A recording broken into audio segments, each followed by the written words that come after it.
नमस्कार, आप देख रहे हैं बिग फाइट लाइव और आपके साथ में विजेंद्र सोलंकी। उदयपुर डिक्लेरेशन जिसका जिक्र राहुल गांधी कई बार कर चुके हैं और हर बार कहा जाता है कि यह डिक्लेरेशन कांग्रेस का संविधान है जिसको साअक्षर लागू किया जाएगा। इसी के तहत गोविंद डोटासरा को जब प्रदेश अध्यक्ष बनाया गया तो मंत्रिमंडल से बाहर किया।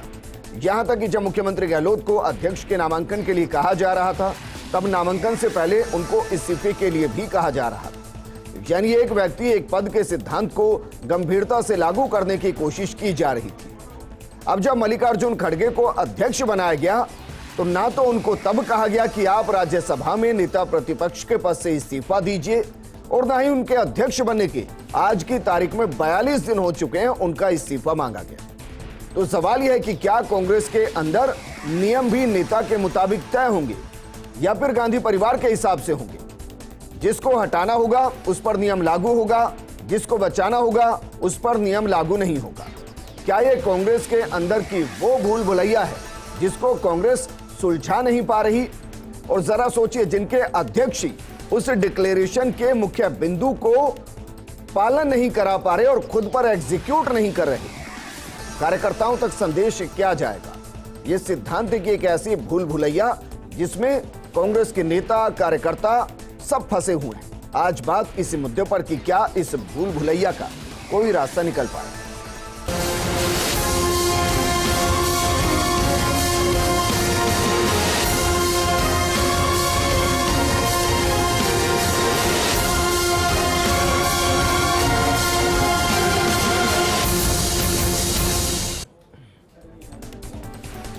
इस मुद्दे पर बात करने के लिए हमारे साथ मौजूद हैं कांग्रेस नेता राधेश्याम तंवर जी, बीजेपी नेता शैलेंद्र गुर्जर जी, राजनीतिक विश्लेषक एसपी मित्तल जी। राधेश्याम जी, शुरुआत आपके साथ करना चाहूंगा। सर, जो शीर्ष पर बैठे हैं, जो अध्यक्ष हैं, अगर वो ही नियमों की पालना ना करें तो फिर कार्यकर्ताओं को, बाकी नेताओं को ये कैसे कहा जाए कि आप नियमों की पालना कीजिए? देखिए सोलंकी साहब जी, ये कोई बड़ा मुद्दा नहीं है। राज्यसभा का जो नेता का जो पद है जी, वो इतना महत्वपूर्ण नहीं है। बाकी कांग्रेस ने जो उदयपुर में जो हमने जो चिंतन शिविर किया वो गोविंद डोटासरा ने अपना इस्तीफा दिया और देश के जो सबसे बड़े हमारे जो मुख्यमंत्री प्रदेश के वो देश का पद संभाले थे, उनको भी इस बात से परहेज था, तो मुख्यमंत्री जी ने पालना करी उसकी। कांग्रेस 99% जो कहती है वो करती है जी। और ये कोई बड़ा मुद्दा नहीं है कि खड़गे साहब अभी अभी बढ़े हैं, चूंकि उसके बाद में हमारी बात जोड़ो यात्रा शुरू हो गई जी। और राज्यसभा के पद से मैं कोई समझता हूँ कि बहुत बड़ा कोई देश के अंदर कोई सड़कों पर कोई बहुत बड़ा प्रभाव पड़ रहा हो या कोई राजनीति में बड़ा प्रभाव पड़ रहा हो। राधेश्याम जी, आप कांग्रेस के कार्यकर्ताओं को ये कह रहे हैं कि राज्यसभा का पद कांग्रेस के लिए मायने ही नहीं रखता, राज्यसभा में नेता प्रतिपक्ष का पद कांग्रेस की नजर में मायने ही नहीं रखता। हेलो जी, बोलिए।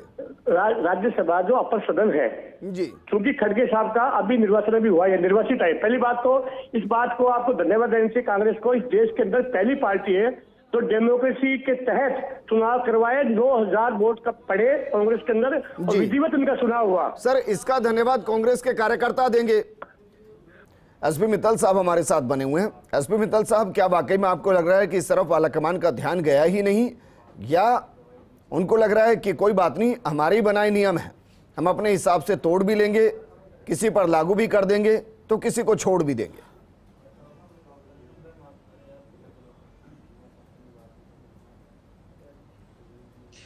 विजेंद्र, देखो, आपने अपनी रिपोर्ट में जो बात कही बहुत महत्वपूर्ण बात थी कि क्या नाम से जो मल्लिकार्जुन खड़गे हैं वो राष्ट्रीय अध्यक्ष है मौजूदा समय में, और उन पर ये जवाबदेही बनती है कि उदयपुर में जो क्या नाम से डिसीजन हुए और उदयपुर में जो सिद्धांत की बात की गई वो लागू करें। लेकिन जो है वो खुद पे वो लागू नहीं कर रहे, तो आप बताओ फिर दूसरों पे लागू कैसे कर सकेंगे?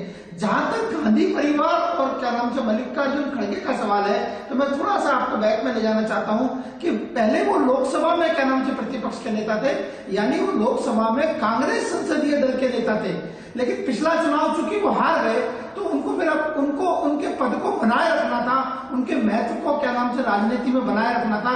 तो आप देखिए, उनको राज्यसभा में लाए गए और राज्यसभा में उन्हें गुलाम नबी आजाद की जगह क्या नाम से कांग्रेस संसदीय दल का नेता बनाया गया और आज वो क्या नाम से उस भूमिका को निभा रहे हैं प्रतिपक्ष के नेता की भूमिका में।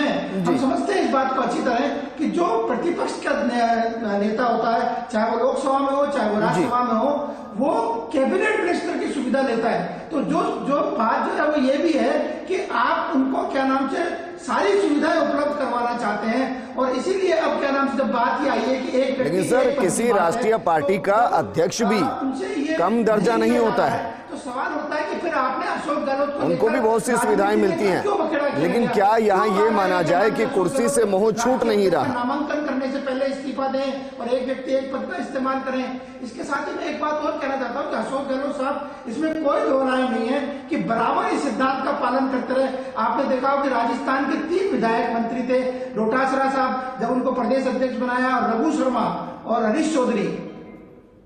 जी बिल्कुल सही कहा आपने। शैलेंद्र गुर्जर जी, सर वापस आपके पास आऊंगा। शैलेंद्र गुर्जर जी, आपको लग रहा है कि ये नियम मल्लिकार्जुन खड़गे तक पहुंचते खत्म हो गया है? आपको लग रहा है कि डील यही होगी कि आप मुझसे राज्यसभा की कुर्सी नहीं लेंगे तो ही मैं अध्यक्ष की जिम्मेदारी संभालूंगा? विजेंद्र जी, आप देखिए जो कांग्रेस पार्टी का इतिहास रहा है उसकी कथनी और करनी में बहुत अंतर रहा है। कांग्रेस की जो नीति सिद्धांत रीतियां रही हैं और जो संविधान है वो उनमें विचारों की प्रतिबद्धता नहीं रही है। आपने देखा होगा जो संविधान या नीतियां बनती थी वो पहले भी नेहरू नीति थी, इंदिरा गांधी नीति थी, राजीव गांधी नीति थी, सोनिया गांधी नीति अभी लागू थी, अब राहुल गांधी जी की नीति आ गई एक पद एक सिद्धांत की। जब उन्होंने बात की कि उदयपुर संकल्प शिविर में हमने नया निर्णय लिया है, नीति बनाई है और एक पद एक सिद्धांत रहेगा, तो गहलोत जी को आपने क्यों बेनकाब कर दिया? क्यों मुख्यमंत्री अशोक गहलोत जी को बगावत करनी पड़ी? क्यों उनका गांधीवादी चेहरा बेनकाब हो गया? क्यों ऐसी हालात हो गई कांग्रेस पार्टी की? तो आप देखिए कोई नीति नहीं है, कोई विचार नहीं है। कांग्रेस पार्टी जो है वो प्राइवेट लिमिटेड कंपनी है, और जो गांधी, जो मैंने आपको पहले भी कहा था, डिबेटों में बहुत बार कह चुका हूं, ये गांधी नेहरू फैमिली की एक लिमिटेड कंपनी है और उन्हीं की नीति और उनकी सिद्धांत चलते हैं, उन्हीं के संविधान चलते हैं। वो अपने अनुसार जो भी चेंज करना होता है। आप देखिए, आप जहां कई ऐसे चिंतन शिविर हो चुके हैं कांग्रेस के, पहले भी 3 चिंतन शिविर हुए, उसके बाद भी कोई वही ढाक के 3 बात, इनके चाल और चरित्र में बिल्कुल पूरी तरह से कांग्रेस पार्टी एक्सपोज हो चुकी है। इसलिए भारत की जनता ने कांग्रेस पार्टी के नीति रीति सिद्धांतों को त्याग दिया है और आज कांग्रेस पार्टी आप देखिए धीरे धीरे बिखरती जा रही है।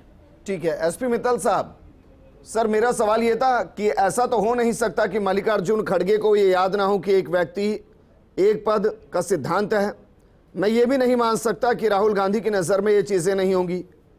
तो सवाल यह है कि क्वेश्चन उठने ही क्यों दिया जा रहा है?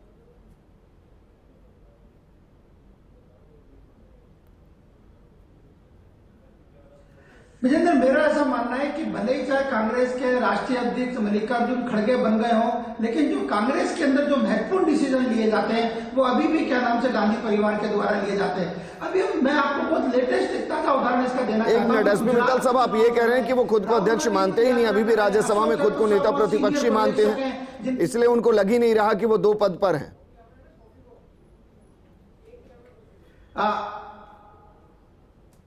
बिल्कुल बिल्कुल विजेंद्र, आप बिल्कुल ही बात सही कह रहे हैं। बिल्कुल आप ये बात सही कह रहे हैं कि उनको पता है कि जो भी कांग्रेस में डिसीजन होंगे वो महत्वपूर्ण डिसीजन गांधी परिवार लेगा।